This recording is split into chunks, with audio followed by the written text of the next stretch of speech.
Got a little different today for my channel. I have a pistol crossbow made by Barnett. Barnett Demun Accu Strike. The story behind this is pretty simple. I had a Barnett, I'm going to call it a Trident. I think that's what it was called back in the 80s. It was their pistol crossbow. And since I've been getting into the archery a little bit, thought it might be nice to have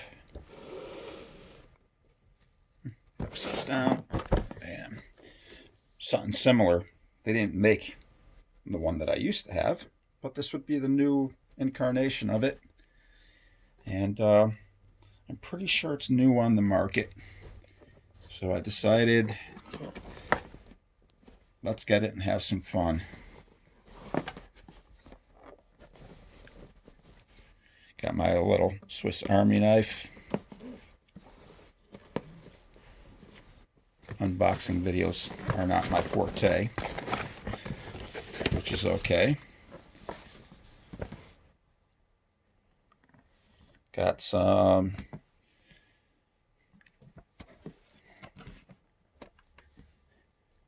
break action design, tactical flip down foregrip. Yep, just some little points. It's got a scan me thing up here and more pictures. Have an instruction manual, which I'm sure I'm going to need.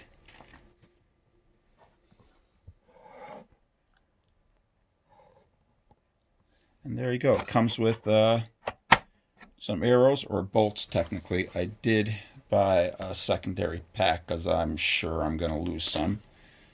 And yeah, and somewhere probably underneath is going to be a limb.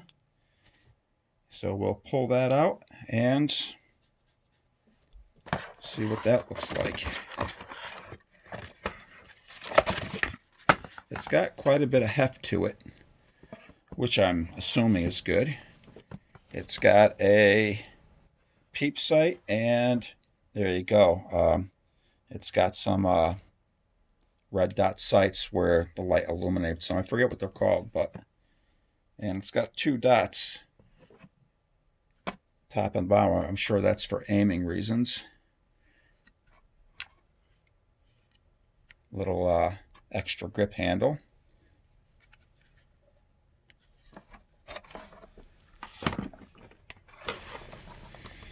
And all right, underneath the box here is the actual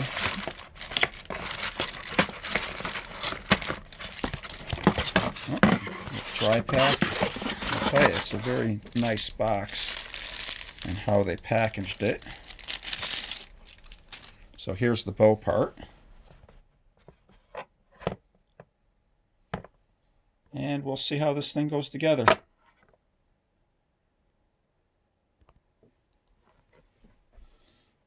Let's see what tools we're going to need. The owner's manual even looks pretty nice. I'll go straight to the pictures.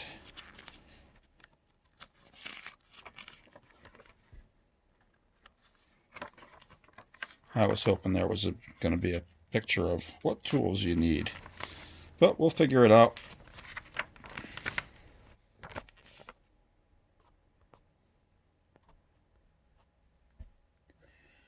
Some extra parts are hidden in the packing material. So you got your bowstring and some extra wedges, which I'm sure are going to be for the bow section. And comes with a little Allen wrench that you need to get it all together.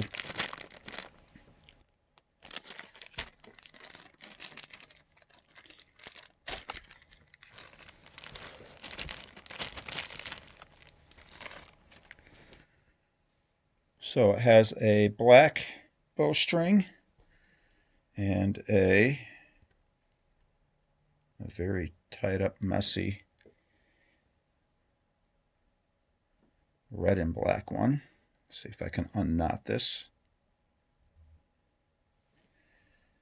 So I am curious to see how two of those work. One of them might be to help string it, one might be to help decock it. We'll see.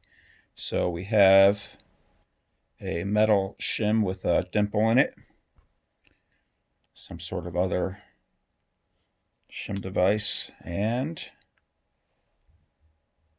a nut of sorts. All right, let's figure this out. One of the things I noticed is there's a center mark, and when you slide it through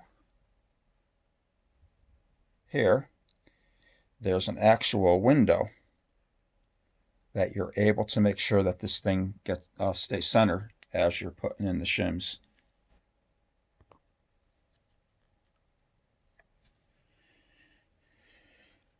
Need to slide this through. There we go. And you want to make sure that this line is about center. But for now, I'm just going to rest that down. There's two shims. One with a dimple. Let's get all this here.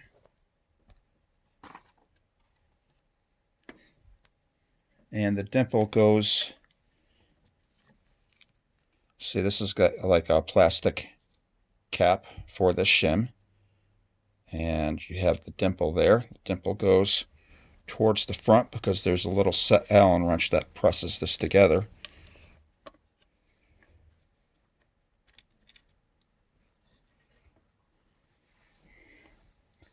And then, yeah, you just tighten up the limb. I'm just reading my instructions to make sure I have this all correct. So we have a pressure plate that slides into this groove. See how it's keyed? And this would slide into here.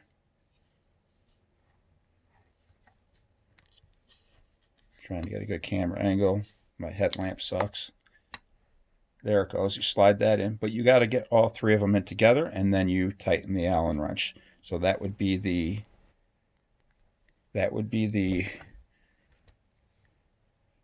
front shim. The one here is the back shim, and then your Allen head tightens it all up.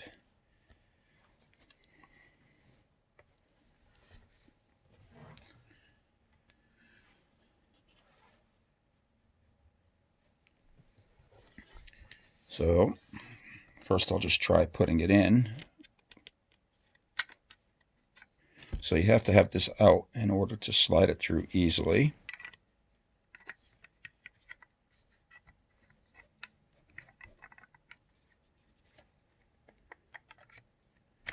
There we go. Oh, it's upside down, doesn't have the mark. Don't break anything. There we go. Has the little mark. Now we slide this thing in, if I can.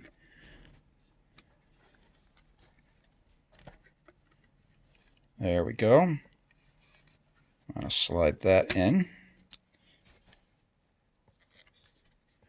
Get that recentered.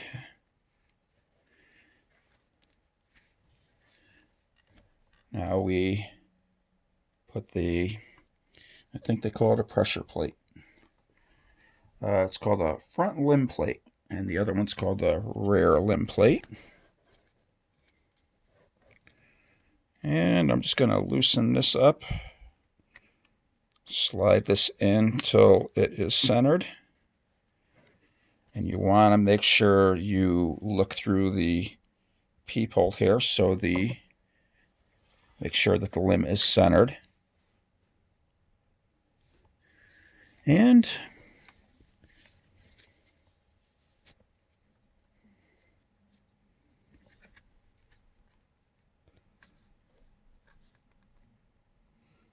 that looks pretty good to me.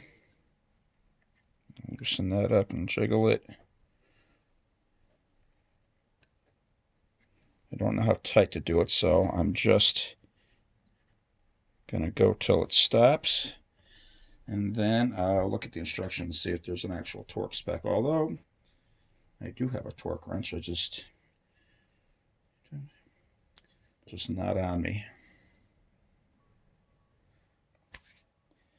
Yep, there is no torque spec. It just tells you not to over tighten it. So, I just want to get it snug. There's no wiggle or jiggle in it. Something I noticed about the sights are they look to be adjustable. And here's a center dot back here. And yeah, it looks like you're able to center these with these two adjusting screws, which is nice. I don't know what kind of range something like this has, but I remember my old one. It wasn't much. So we have the two strings here. One of them is like a decocking string. So if somebody ratchets this rotates down and back up, and that cocks the bow. This is like a decocker rope. You would stick this around, and it gives you something to hold. So this way you can let it down soft, because you never want to dry fire a bow or a crossbow because it'll hurt the limbs.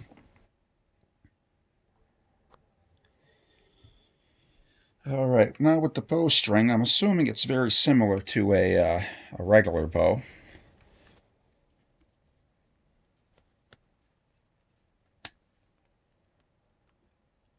It's got little string grooves,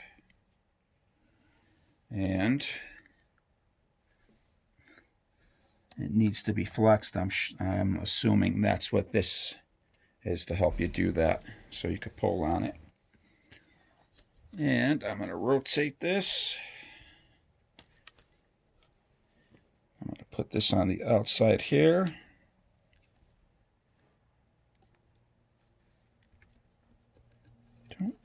Slide it over. So it's like a bowstringer that you would use on a, get over here, that you would use on a standard bow, which is nice.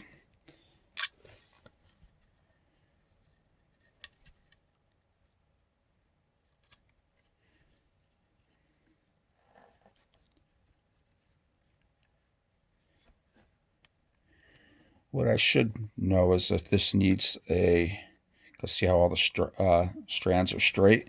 It might need to be twisted a little bit. I know on a standard bow that would be the case, but I'm sure that there's something in here that'll tell me what the brace height. And the brace height is the amount of, when it's strung, the distance from here to the string.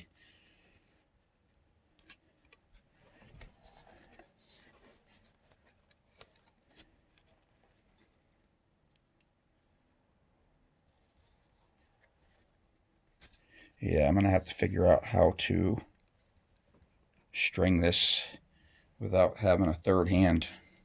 Probably have to put it on the ground and pull on it.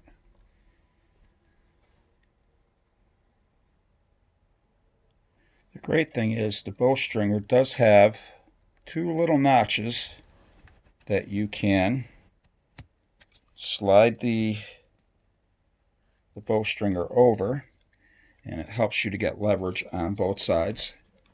And then you can really pull back on it to get your bowstring on. But I don't necessarily have enough strength in my hands to do it without putting it on the ground. And but you can see how it works right there.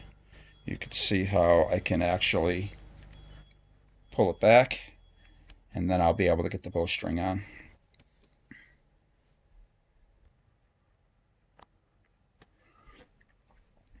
Okay, this is what I figured out. The bowstringer does go around these little notches here, but you use the bowstringer and you use the cocking mechanism here. You safety on when it's red. You press this, and what happens is you can see the front. So what you do is you cock the safety line here, bring it forward, and the actual mechanical leverage of this brings the safety, brings your bowstringer, there you go, back, and then you're able to place the strings into its spot, which is nice. And then of course what I did was I ended up holding the string and then firing it and letting it down, because I wasn't sure if it was going to spring back crazy, but it didn't, and it was very manageable. And it took me a while to figure out. It wasn't something similar. I kept trying to do it by hand like I would do a standard bow, but this is different. So I was able to use the mechanism itself. And I did read in the instructions, but I didn't necessarily understand everything they said, so I just decided to wing it and figure it out. But there is, in the instructions, pictures of how it's done. And you can see they use the bowstringer exactly like I said. But the pictures didn't do it justice. The words, I just kind of skimmed through them. And this thing's pretty much ready to shoot. There's nothing else for me to build. It did come with these 2 items, but I think it has to do with the sights, because in it says here front sight alignment caps. So I'm not sure. They are the shape of the front sight here, you can see, but I'm not sure how you would align the front sights. And yeah, anyways, I have 2 of them. Yes, and the dials back here are for what I thought. It's to get your rear sight where you need it. I don't necessarily see a height adjuster, but I guess you don't need a height adjuster. Actually, that's what this is. These 2 are for your right and left, and this one's for your up and down.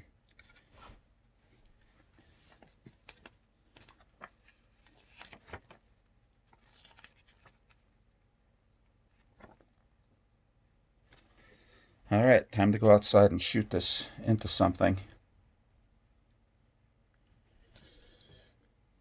So this dial, I'm going to recorrect myself now that I actually played around with it. This is your left and right. This one is your up and down. And this is your tightening bolt, so you can adjust where on the rail you want the sight. But you do have to take the bolt out completely and slide it where you want. And right now, I have it where they put it from the factory, so that is fine by me. And we will go shoot this. All right, time to cock it and stick a bolt or arrow in it.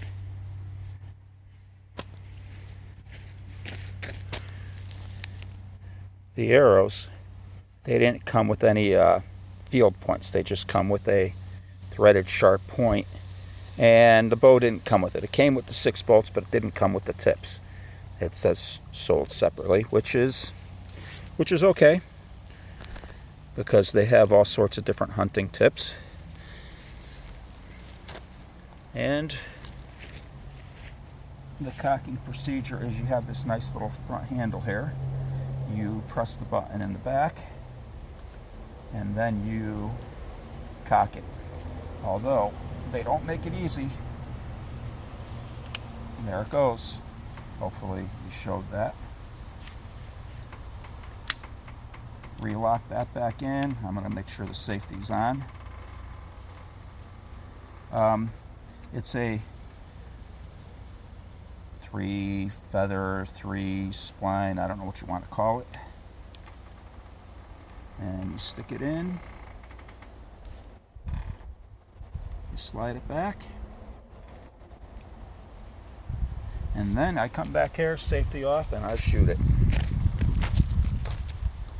I'm going to come back about 10 feet.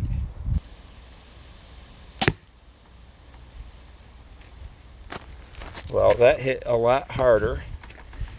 And for some reason, I would think red would be safety on, but that's when it fired, when I had it on green. So I guess it's because you're pressing it towards green go. Got it.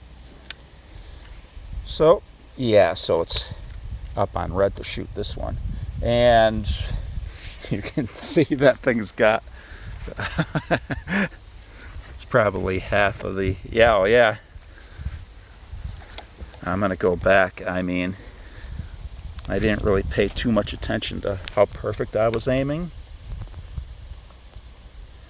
But we're going to try that again. It's not exactly easy to cock, but I'm sure I will get used to it.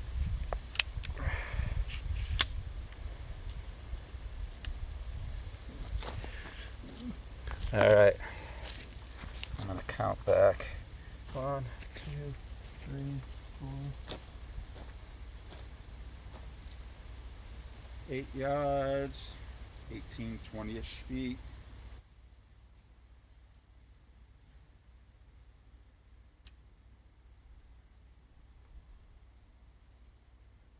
And aiming dead center. I guess I got some sight adjustment to do, because that ain't dead center. I'll shoot it one more time and see if we can't figure it out. Yeah, this thing hits hard. I'm going to go back to about 20 feet. That thing's shot to the right and low. So I know I need to bring my sight one direction or another.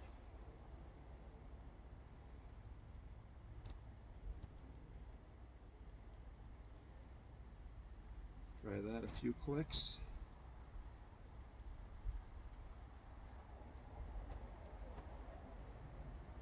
Bring it up a click. Back to 20 feet.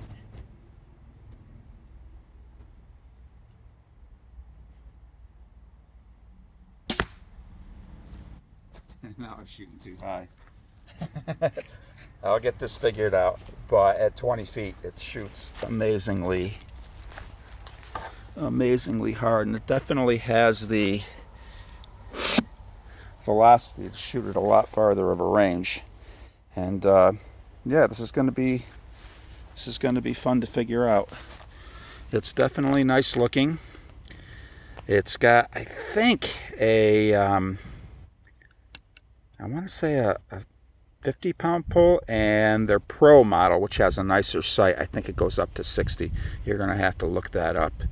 And then they make one that actually holds 3 arrows on top of each other, and it's kind of a rapid fire thing.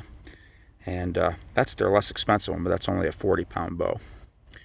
The front sights illuminate nice. And yeah, let's play around with this, and hopefully I can get accurate. I really don't know what kind of range this thing is designed to be accurate in, but I know close, totally different ball game. All right, thanks for watching. I know this is out of my domain. It's usually a bicycle channel, but this is a fun little device, and I thought you'd like to see it.